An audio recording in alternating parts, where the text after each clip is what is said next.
"You will not embarrass this family," her father said. His voice didn't rise.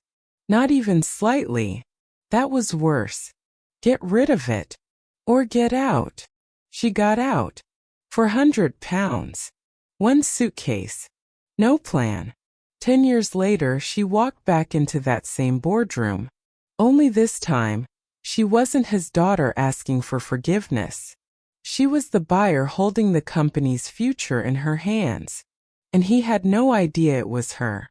Sophie Whitfield was 24 years old, the only daughter of one of Toronto's most respected real estate families, the Whitfields of Bridle Path.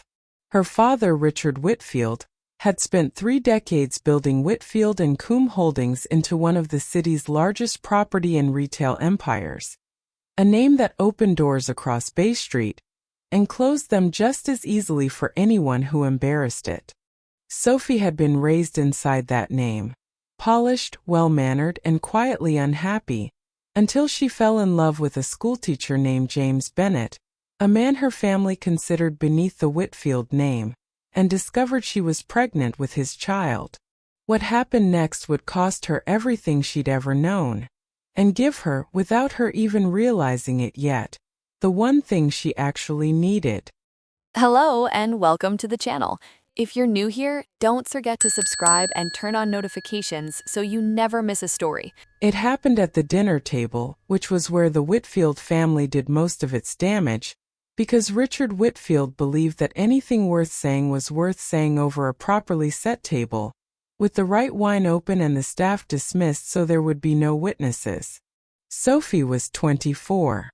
She had been seeing a man named James Bennett for just over a year, a secondary school teacher from Manchester who had moved to London for the job, and who Sophie's mother had once described, not unkindly but not kindly either, as perfectly nice for someone to date, dear, not someone to marry.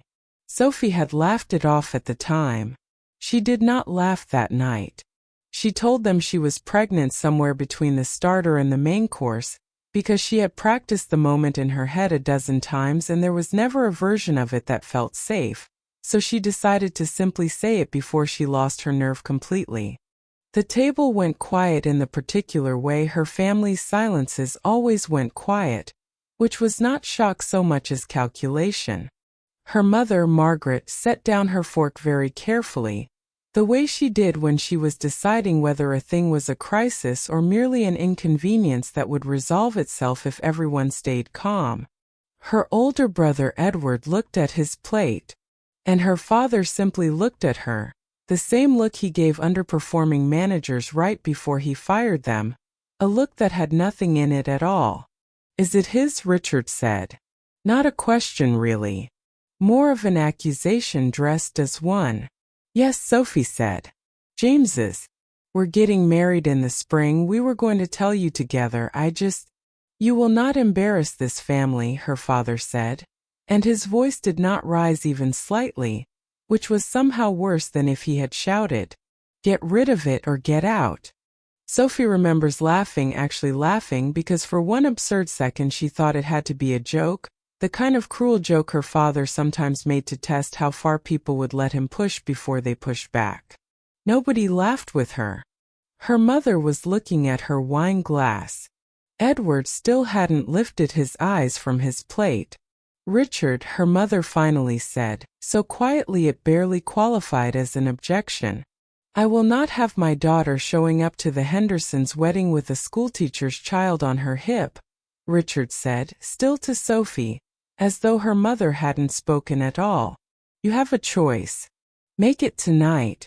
Sophie looked at her brother, waiting for him to say something, anything, the way she had always assumed he would if it ever truly mattered. Edward did not look up. She would not understand for several more years what it had cost him to stay silent that night, or how much he would come to regret it. In that moment all she knew was that the one person in the room who might have stood with her had chosen the tablecloth instead. She left the table without finishing her water. She went upstairs, sat on the edge of her childhood bed for almost an hour without moving, and then packed one suitcase, the same hard-shelled navy case she had taken to university 4 years earlier, with whatever clothes fit and the framed photograph of her grandmother that had always sat on her windowsill.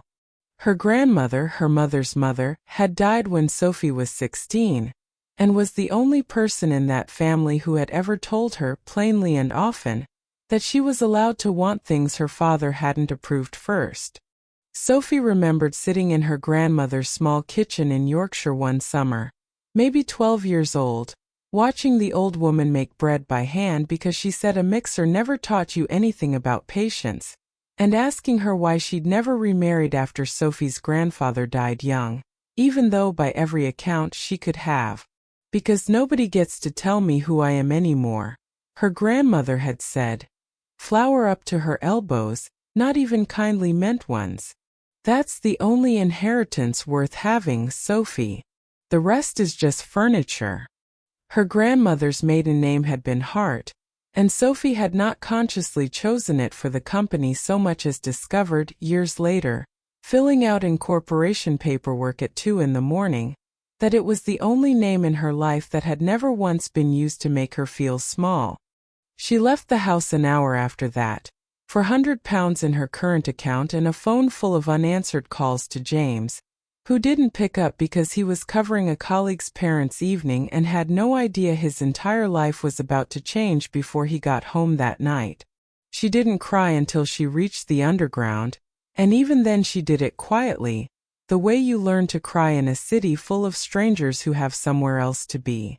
What Richard Whitfield did not know, as he poured himself another glass of wine and told himself he had done the responsible thing, was that he had just made the worst business decision of his life. He simply wouldn't find that out for another 10 years. Sophie spent the first 3 nights in a budget hotel near Euston, the kind with thin walls and a kettle that took 4 minutes to boil, doing the maths over and over on the back of a hotel notepad. For £100. No job because she had been working unpaid in her father's marketing department, doing real work for no real salary because he had insisted it built character. No flat because the flat she had been living in technically belonged to a Whitfield-owned property company, and she had no intention of finding out how fast that arrangement would end now that she'd actually left. She had James at least. He had shown up at the hotel the morning after, white-faced and furious on her behalf in a way that made her cry again, this time from relief, and within a week he had found them a 1-bedroom flat above a laundrette in Manchester, close to his sister and far from anyone who knew the name Whitfield.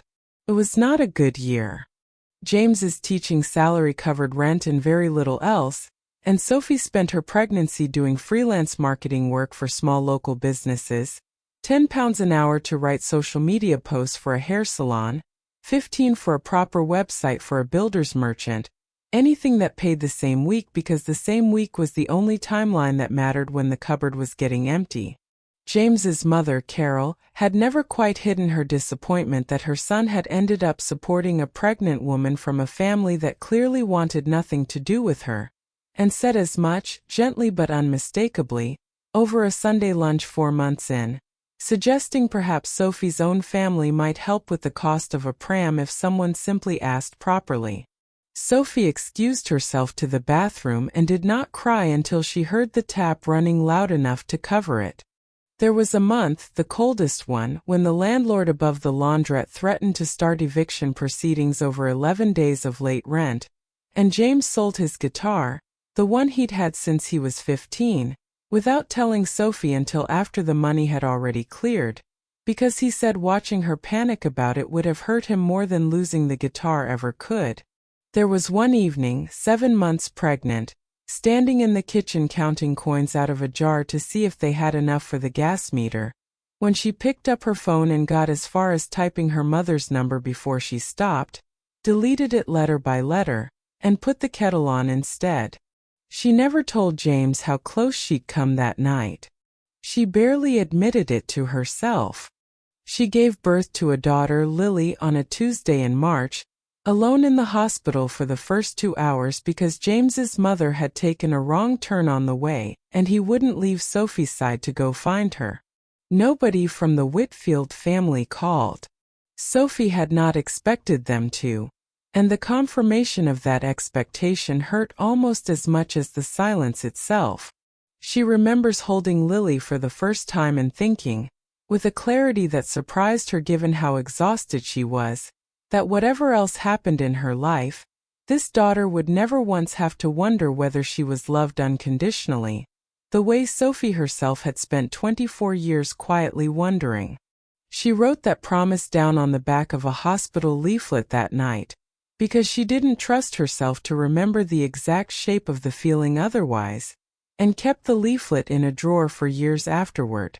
What changed things in the end was a man named Daniel Cole. Daniel ran a small property investment firm out of a converted warehouse near Manchester's northern quarter, the kind of business that bought tired commercial units, fixed them, and rented them to people who couldn't get a foothold anywhere else. Sophie had written his firm's website copy for next to nothing when Lily was 4 months old, working at the kitchen table at 2 in the morning between feeds because daytime was the only window she had for paid work and she needed every hour of it. Daniel had liked it enough to ask who had written it.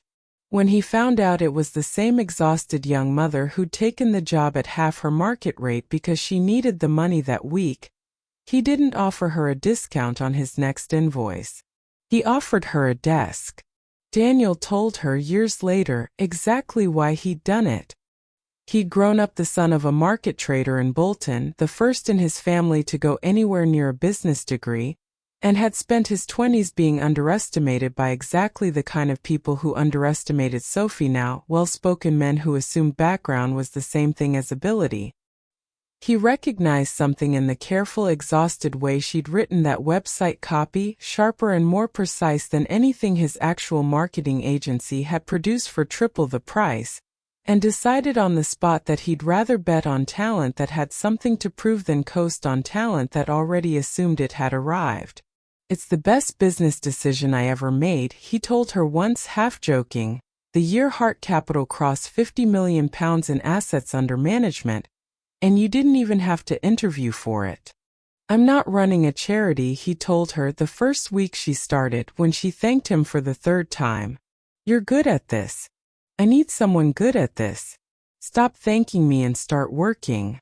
She started as a marketing consultant, technically freelance, practically full-time, learning the property business by sitting in on every meeting Daniel would let her into.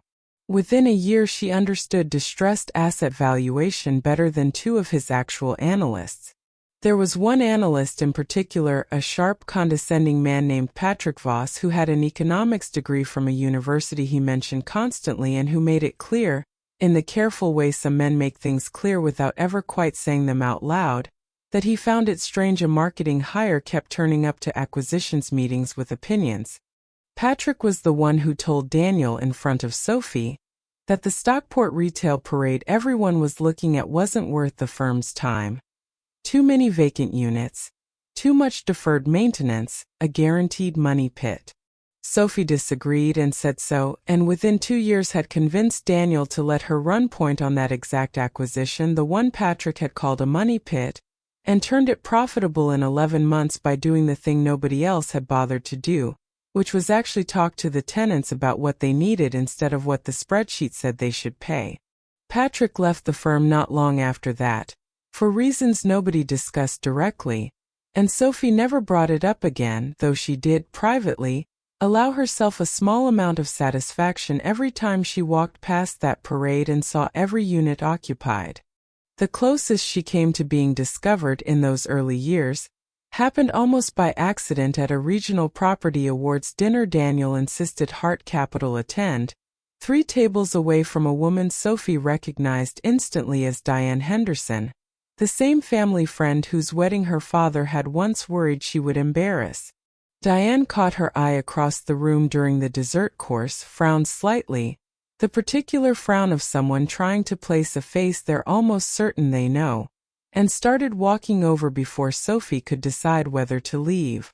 Up close, Diane studied her for a long moment, said she looked terribly like a girl she used to know, asked if they'd perhaps met before, and Sophie, heart hammering, said she got that a lot and excused herself to find Daniel, who was 3 drinks in and oblivious to how close they'd just come to unraveling everything she'd spent years building quietly. She didn't sleep properly for a week afterward. It was the moment she finally understood, in her body rather than just her head, exactly how much she had at stake in staying invisible until she chose otherwise. She thought more than once during those years about calling her mother. She never did. Margaret never called either, though Sophie later learned much later that her mother had asked about her constantly and simply never been brave enough to dial the number herself. What Sophie didn't know for most of those 10 years was that Margaret had driven to Manchester twice in the first year alone, parked outside the flat above the laundrette both times, and turned around without knocking, telling herself each time that Richard would never forgive the betrayal and that the household, Edward's career prospects, the whole fragile architecture of the family's standing, simply couldn't survive an open rebellion on top of everything else. She told herself this so many times that it eventually stopped sounding like an excuse and started sounding, to her own ear, like wisdom, which was its own kind of quiet tragedy, a woman talking herself out of her own daughter for a decade because the alternative required a kind of courage she had never once been asked to practice in 30 years of marriage to a man who made all the practicing unnecessary. What nobody in Sophie's old life understood, because none of them were paying attention to a city 3 hours north of London, was that the quiet, humiliated daughter who had walked out of that dinner with £400 and no plan was about to spend the next decade becoming exactly the kind of person her father had spent his whole life pretending to respect. Hart Capital existed on paper before Sophie ever meant for it to.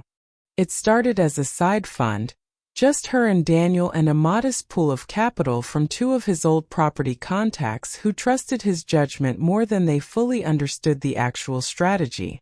The strategy, such as it was, came directly from the year Sophie had spent doing freelance work for businesses on the edge of failing. She had learned intimately what it felt like to be a company nobody believed in anymore, propped up on overdrafts and goodwill, 1 bad month away from closing. She built Hart Capital around a simple, almost embarrassingly obvious idea. Most distressed businesses don't fail because the underlying business is bad. They fail because the people running them have run out of energy, money, or both, at exactly the moment a fresh set of eyes and a modest cash injection would have saved them. It nearly fell apart in the 3rd year, on a deal that should have been straightforward. A small chain of dry cleaners that Hart Capital had bought for almost nothing and was meant to flip within 18 months.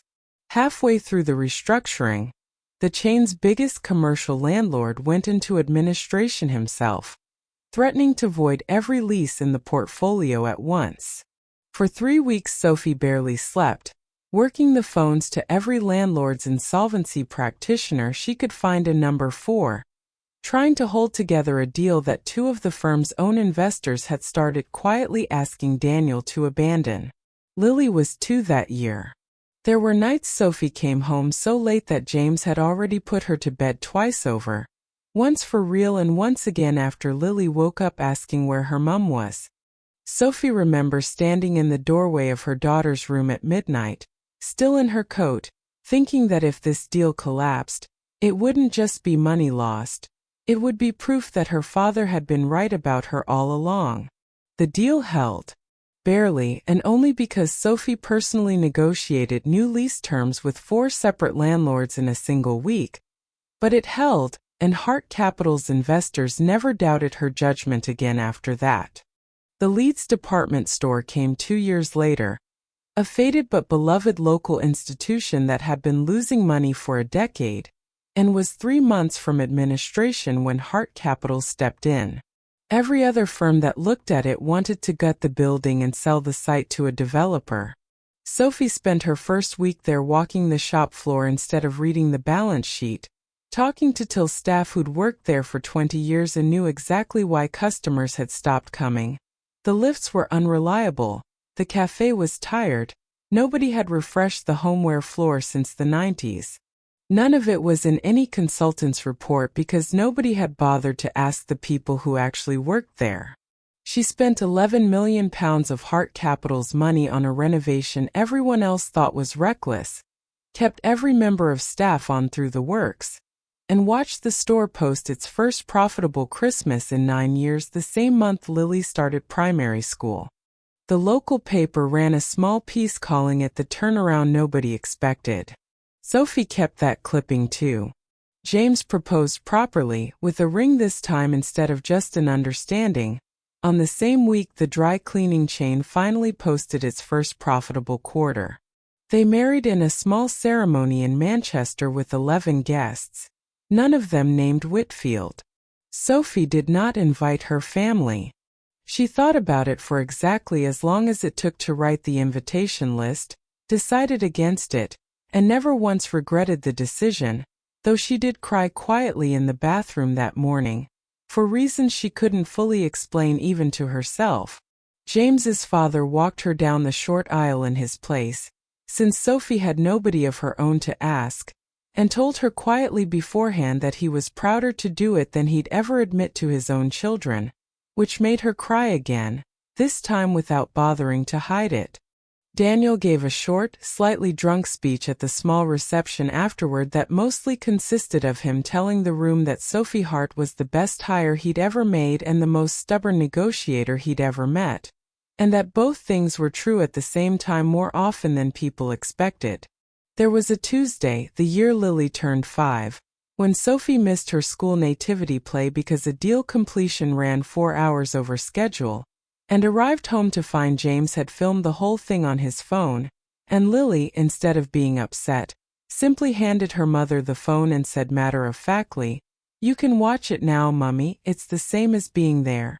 In the unbothered way small children sometimes say things that quietly break their parents' hearts. Sophie watched the video 3 times that night after Lily was asleep, and the following month turned down a deal that would have meant 6 weeks of travel. The first time in Hart Capital's history she'd said no to something purely because of what it would cost at home rather than what it would cost the firm. Daniel never questioned the decision. He simply rearranged the team and never brought it up again, which was its own kind of loyalty. Lily turned 6 the year the first real headline appeared, not about Hart Capital but about Whitfield and Coombe Holdings, and it appeared in a trade publication Sophie happened to still read out of old habit, a habit she had never quite managed to break no matter how far she moved from that family or that name. The headline read, "Whitfield and Coombe faces mounting debt as retail arm struggles." Sophie read it twice at her kitchen table, coffee going cold in front of her, feeling something complicated that wasn't quite satisfaction and wasn't quite grief either. Her father had spent 30 years building a reputation as the steadiest hand in British retail property. The article described a company that had failed to modernize, that had bled senior staff for 2 straight years, that was now leaning on short-term debt to cover obligations a healthier business would have absorbed without comment. Edward, her brother, was quoted as the company's new operations director, sounding exactly as overwhelmed as the situation actually was. She didn't tell Daniel what she was thinking that day. She filed the article away the way she filed away every piece of information that might matter someday, and went back to work. It took 3 more years for Whitfield and Coombe's problems to become serious enough that Hart Capital's name could plausibly enter the conversation without anyone suspecting why. By then, Hart Capital wasn't a side fund anymore. It managed assets across 4 cities, employed 60 people, and had a reputation in the narrow world that cared about such things as the firm you called when a business was in trouble but not yet dead. Daniel had made Sophie a full partner 2 years earlier, and quietly, without either of them saying it out loud, everyone in the firm understood that the strategic vision belonged to her now. Daniel ran the relationships. Sophie ran the decisions. Sophie made a point by then of hiring at least a few people every year the way Daniel had once hired her, people whose CVs read like a series of difficult circumstances rather than a smooth, uninterrupted climb. One of them was a young analyst named Priya who'd done her entire economics degree part-time while caring for a sick parent, and whom 2 other firms had rejected for taking too long to graduate. Sophie hired her after one interview, told the panel afterward that anyone who could manage a full course load and a household crisis simultaneously had already proven more resilience than most candidates would ever be tested on, and watched Priya become one of the sharpest acquisitions analysts the firm had within 3 years. It wasn't charity the same way Daniel had once told her it wasn't charity. It was simply Sophie's quiet conviction, hardened by her own decade in the cold, that the people who'd had to fight the hardest for their seat at the table were usually the ones who held onto it the most carefully once they got there. It was Edward who reached out first, almost 2 years before any of this came to a head, in a message that took Sophie 3 days to bring herself to open because she recognized the number even though it had been so long. He didn't ask for anything in that first message. He simply said he was sorry that he had thought about that dinner table more times than he could count, especially since his own son had been born, and that he understood now, far too late, exactly what silence costs the people who depend on you to break it. Sophie didn't reply for a week. When she finally did, it was 4 words. "I'm glad you wrote." They had been talking quietly ever since, never about their father, mostly about nothing. The small ordinary things siblings talk about when they're rebuilding something neither of them is ready to name yet. They spoke properly on the phone for the first time about 6 months into the messages, a Sunday afternoon call that lasted almost 2 hours, and at one point Edward asked, voice rough, whether she'd ever actually forgive him for staying silent that night. Sophie thought about lying, telling him it didn't matter anymore, and decided he deserved better than that. "I don't know yet," she told him honestly, "but I know you're trying now, and that has to count for something because nobody else even tried." Edward was quiet for a long moment, and then said the thing she suspected he'd been building up to the whole call, that he'd name his own daughter, born the following spring after their grandmother, if Sophie didn't mind. She didn't mind. She cried after she hung up, the good kind of crying, the kind that feels like something finally settling into place after years of not knowing where it belonged. Whitfield and Coombs' collapse, when it finally accelerated, followed a pattern Sophie recognized instantly because she had studied it in 11 other companies before this one. The retail arm had been losing money for years, propped up by the property division's rental income, until a downturn in commercial property values hit the rental income too, and suddenly there was nothing propping anything up at all. The board, dominated by men her father's age who had been appointed because they agreed with him rather than because they challenged him, had no real plan beyond asking the bank for more time. The bank eventually ran out of patience. Sophie found out about the emergency board meeting the same way she found out about most things now, through a contact at a corporate finance advisory firm who had no idea the woman asking careful, well-informed questions about Whitfield and Coombs' restructuring options had grown up eating breakfast in that company's boardroom. She remembers sitting very still on the phone when her contact mentioned, almost as an aside, that the family was quietly looking for a buyer who would let Richard Whitfield stay on as a consultant, purely as a face-saving measure, and that nobody serious wanted the deal because the retail division was, in his words, a sinking ship wearing a nice suit. "What about just the property portfolio?" Sophie asked, keeping her voice level. "If someone split the deal, bought the real estate, restructured the retail separately. Now that," her contact said, "might actually interest people. You know someone who'd want it?" She let the question sit for a moment longer than was strictly natural, long enough that her contact, a methodical man named Aldous who had no idea he was talking to anyone other than a sharp fund manager with good instincts, asked if she wanted him to put feelers out to a few of the usual buyers. "No," Sophie said. "Leave it with me. I might know exactly the right fund for this one." She hung up, sat at her desk for almost 20 minutes without moving, and then opened a blank document and started, for the first time in 10 years, to actually plan it properly rather than simply notice it from a distance. She told him she'd ask around. What Sophie did next over the following 8 months was the most careful work of her professional life, and she made sure almost none of it had her name on it. Hart Capital began acquiring Whitfield and Coombs' distressed bank debt at a discount quietly, through 3 different intermediaries, never enough at once to attract attention, until the fund controlled a meaningful slice of the company's obligations without the company's board having any idea who actually held the paper.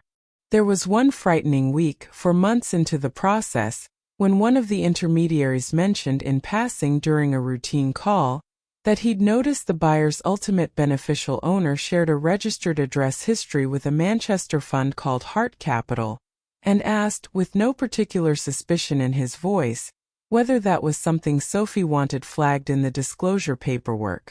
She told him it was simply how the holding structure had been set up for tax efficiency, and that no further flagging was necessary. He accepted it without question. It was the closest anyone came to discovering the truth before she was ready. She told Daniel the whole truth 2 weeks later, in his office after everyone else had gone home, because she decided he deserved to hear it from her before he found out by accident the way that intermediary almost had. She told him about the dinner table, the £400, the 10 years of silence. Daniel listened without interrupting once, which she had expected, and when she finished, he asked only one question. "Is this about the company, Sophie, or is this about your father?" "Both," she said after a long pause. "I think it has to be both, or I'd have walked away from this deal the first time it got complicated." Daniel nodded slowly, refilled both their glasses, and said the only thing she needed to hear, which was that Hart Capital would back her on this exactly as it had backed every other deal she'd ever brought to the table, because she had never once been wrong about which fights were worth finishing. At the same time, Sophie began making private approaches to 2 of Whitfield and Coombs' largest independent shareholders, family friends of her father's who had bought small stakes decades earlier as a favor, and had been quietly nervous about the company's direction for years. She didn't tell them who she really was. She didn't need to. She simply offered them a clean, fair exit at a better price than the market was currently giving them, through a fund called Hart Capital that had a track record of treating distressed companies properly. Both of them sold. By the time the board called the meeting to vote on accepting an outside buyout, Hart Capital held the largest single block of both debt and equity in the company, and Richard Whitfield still did not know who he was actually negotiating with. Sophie told James about the deal the night before the board meeting, sitting at their kitchen table with Lily, now 10, asleep upstairs, and a bottle of wine neither of them touched much of. "You don't have to do this part yourself," James said. "Daniel could go. Or you could send a lawyer in your place and just take the seat once the deal's done." "I know," Sophie said. "But you're going to go anyway." "I'm going to go anyway." James reached across the table and took her hand, the way he had 1,000 times over the years, in the budget hotel near Euston, in the hospital after Lily was born, in the kitchen during the dry cleaning crisis when she'd come home too exhausted to speak. "Whatever happens tomorrow," he said, "you've already won. You built something real out of £400 and a suitcase. Tomorrow's just the part where everyone else finally finds out." Sophie held on to that sentence the entire drive down to London the next morning, repeating it quietly to herself at every roundabout, because some part of her, even after everything, still needed to be reminded that the outcome of one boardroom vote had never actually been the measure of whether her life had succeeded. The boardroom on the 11th floor had not changed in 11 years, which Sophie noted with the same detachment she'd felt in the lobby, as though the room itself had been waiting frozen, for her to come back and finish something. The same long table. The same view of the river that her father had always made sure visitors noticed. The same men, older now, grayer, but recognizably the same men who had nodded along with every decision Richard Whitfield ever made without once asking whether it was the right one.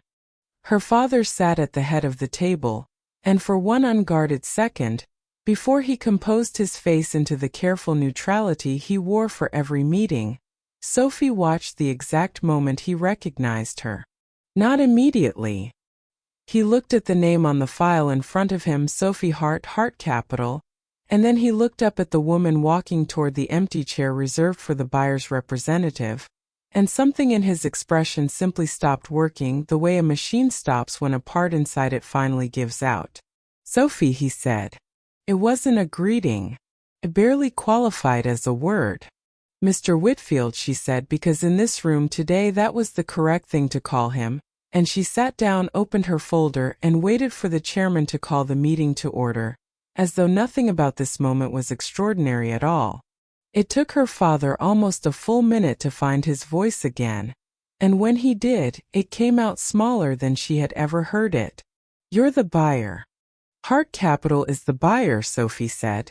"I'm the managing partner who'll be taking the board seat that comes with the controlling stake, assuming the vote passes today. Which, given that my fund currently holds the majority of this company's outstanding debt and a significant equity position, I'd encourage everyone in this room to consider very carefully before voting against." Edward, sitting 2 seats down, did not look surprised, which told her everything about how long he'd actually known and chosen to say nothing until this exact moment, honoring whatever promise she'd asked of him weeks earlier. One of the older board members, a man named Forsyth who had been at that very table the year Sophie was born, looked between Richard and Sophie with the slow, dawning comprehension of a man watching a story he'd missed the beginning of finally arrive at its ending. After a long moment, Forsyth cleared his throat. "For what it's worth, Richard," he said quietly, "this is the best offer this company has had in 3 years, and I'd have backed it regardless of whose name was on it." "This is a conflict of interest," Richard said, recovering some of his old certainty, the certainty Sophie remembered from 1,000 dinners where he had simply decided what was true and expected the room to agree. "My own daughter cannot sit on this board." "Your daughter," Sophie said, and let the word sit in the room exactly as long as it needed to, stopped being a relevant consideration in this company's affairs the night you told her to get rid of her child or get out of your house. "I left that night with £400 and nothing else. I built Heart Capital from nothing, without your name, without your money, and without a single phone call from anyone at this table checking whether I survived. The company you're asking this board to save no longer belongs to a Whitfield majority.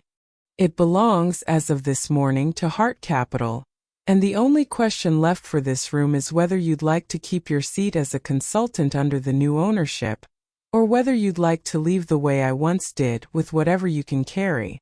The silence that followed was not the calculating silence Sophie remembered from that dinner table 11 years ago. This silence had nothing left to calculate. It was Edward who finally broke it, pushing his chair back slightly and looking directly at their father for the first time since the meeting began. "I should have said something that night," Edward said, his voice unsteady but clear enough that every person at the table heard it. "I've regretted it every day for 10 years, and I'm not going to sit here and stay quiet a second time. Sophie's the best operator any of us have seen in this industry in a decade, and this board would be lucky to have her, family or not." Richard's jaw tightened, but for the first time all morning, he didn't have a ready answer. The vote itself took longer than anyone expected, the chairman going around the table by name rather than asking for a show of hands, as though the formality of it might give Richard one more chance to find an objection that actually held. Forsyth voted yes without hesitation. 2 of the newer non-executive directors, who had no personal history with either Whitfield, voted yes after asking sharp, sensible questions about Heart Capital's restructuring timeline that Sophie answered in full, grateful for a question in that room that was actually about the business rather than about her. One elderly board member, a contemporary of Richard's named Pemberton, who had clearly hoped to abstain his way out of taking a side, was gently pushed by the chairman to commit, and voted yes with visible discomfort, unable to meet Richard's eye as he said it. The vote passed 40 minutes later, 8 in favor, 2 abstaining, and Richard Whitfield voting against a deal that every other person at the table understood was the only thing standing between the company and total collapse. It did not matter. The outcome had been decided long before anyone in that room raised a hand. Sophie did not gloat afterward, the way some part of her younger self might have imagined doing. She had pictured this moment for 10 years and discovered, sitting in that boardroom with her father's career finally and irreversibly out of his hands, that the satisfaction she felt was quieter than rage and far more durable. It wasn't about humiliating him in front of the room, though that had happened anyway, a consequence rather than a goal. It was about the simple structural fact that the company her father had built his entire identity around now existed because of the daughter he had tried to erase. She kept Edward on as operations director, because he had earned it honestly in the years since, and because some quiet, stubborn part of her wanted at least one relationship from her old life to survive the wreckage intact. She restructured the retail division over the following 18 months, much of it using the same patient, unglamorous methods that had built Hart Capital's reputation in the first place, talking to people who actually worked in the stores instead of trusting a spreadsheet to explain why they were failing. Within a year, 3 stores that had been scheduled for closure were profitable again. Richard caught her alone for 30 seconds in the corridor outside the boardroom as everyone else filed out for coffee, the first time in 11 years they'd spoken without an audience. "You always were the clever one," he said, not quite an apology and not quite anything else either. "I should have known you'd find a way to make me regret it." Sophie looked at him for a long moment, searching for something underneath the words, some flicker of the man who used to read her bedtime stories before he decided what kind of daughter he wanted instead, and found only the same careful neutrality he'd worn his entire life. "I didn't do this to make you regret anything," she said finally. "I did it because I was good at my job, and your company needed someone who actually was. The regret is just something you brought with you." She walked past him toward the lift without waiting to see if he had anything left to say, because for the first time in her life, what he might say next had genuinely stopped mattering to her. Richard Whitfield was offered a consultancy role, exactly as Sophie had said in that boardroom, and exactly as everyone expected, he refused it. He retired to the house in Surrey he had always loved more than he had ever loved the people inside it, and as far as Sophie knew, he never once asked to see his granddaughter. She thought occasionally about whether she should make the first move, the way Edward had made his, and always arrived at the same answer. That door was his to open, and he never reached for the handle. Margaret did reach for it, constantly, and Sophie, after a long conversation with James one evening that involved more crying than either of them expected, decided that her mother's decade of silence had been its own kind of quiet suffering, complicated and imperfect but not the same crime her father had committed, and let her back in slowly, carefully, the way you let anyone back in after they've hurt you, and genuinely tried to understand why. Margaret met Lily for the first time on a Sunday afternoon in Manchester, nervous in a way Sophie had never once seen her own mother be nervous, and cried in the hallway afterward for almost 10 minutes before James gently walked her to her taxi. Lily, now 10, knows the story in the simplified version children get, that her mum had a hard time once and worked very hard and now runs a company that helps other companies that are having a hard time too. She does not know, yet, the specific cruelty of the dinner table or the specific number 400 pounds or the specific weight of a phone that never rang for 10 years. Sophie will tell her eventually when she's old enough to understand that the people who are supposed to protect you sometimes don't, and that the only thing you can fully control when that happens is what you decide to build afterward with whatever you have left.